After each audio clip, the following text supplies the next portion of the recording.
Hello, I'm Cemberk Özveren, and I'm going to present you about Van Gogh's Prisoners Exercising painting. Vincent van Gogh is one of the best-known post-impressionist artists. He failed many jobs before becoming an artist. The paintings he made with the encouragement of his brother brought him great fame after his death. Vincent van Gogh was born in Netherlands in 1853. Many in his family worked in the art world. Vincent had two brothers and three sisters. His younger brother Theo was the closest to him. Although he enjoyed drawing as a young boy, Vincent did other work before decided to work as a full-time artist. Teaching and being a clergyman were just two of his jobs. At the age of 27, Van Gogh decided to devote himself entirely to art. In the early years of his career, he liked to draw paintings of hardworking and poor people. His paintings were often gloomy or sad. His most important painting at that time is the Potato Eaters. Much of what we know about Vincent van Gogh comes from letters he wrote to his brother Theo. Theo worked at an art gallery in Paris and supported Vincent's art career. He sent money to Vincent and encouraged him to paint.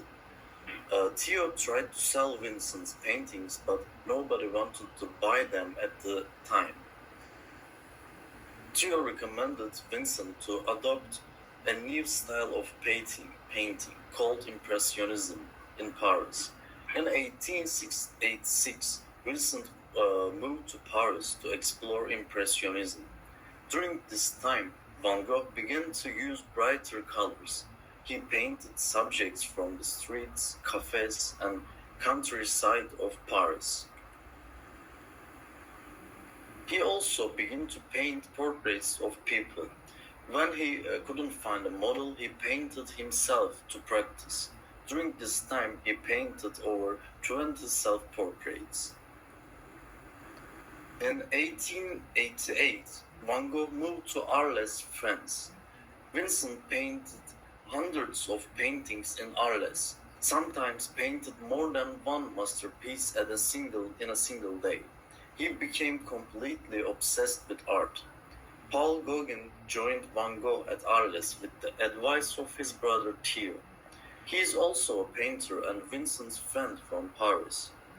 During their stay together, they were fascinated by each other's paintings. However, the quarrel between the two artists caused Gauguin to leave Arles, and then Van Gogh cut off a part of his own ear.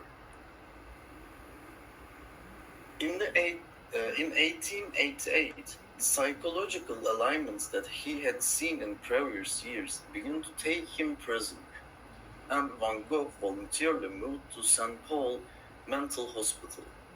This is the painting I want to present you, the painting called Prisoners Exercising. The first thing that attracts attention in the painting is the prisoners being watched and walked around a circle. They are not going anywhere, they are just on the move. This circular march of watched prisoners is enough to describe how stuck Van Gogh felt. When we look at it for a while, we even begin to hear despairing sounds coming from the boots of the prisoners walking. In the middle of the picture, there is a slightly different person from everyone else. This relatively calm man is Van Gogh himself. We cannot see the gaze of any other prisoners, but the restlessness of this prisoner. Van Gogh permits us. The artist explains himself by painting himself. The two butterflies stand out toward the top of the painting. Unlike the prisoners, these butterflies, which fly quite high and are almost out of the painting, symbolize a free stance in a way. On the one hand, we can think that this detail attached to the same place with the prisoners is also a symbol of losing innocence. In my opinion, these butterflies symbolize the hope that a person carries even in the most pessimistic and negative looking times. Although there are different types of people in the painting, there are 37 people corresponding to Van Gogh's age that year. Van Gogh died at the age of 37. The same year he painted this painting. I think the prisoners in the painting may represent the change of Van Gogh over the years. Do we not turn into a different person with each passing year? Uh, Despite these changes, the artist may feel stuck in a loop. Shortly after Van Gogh painted this painting, he left us with a bullet in his chest.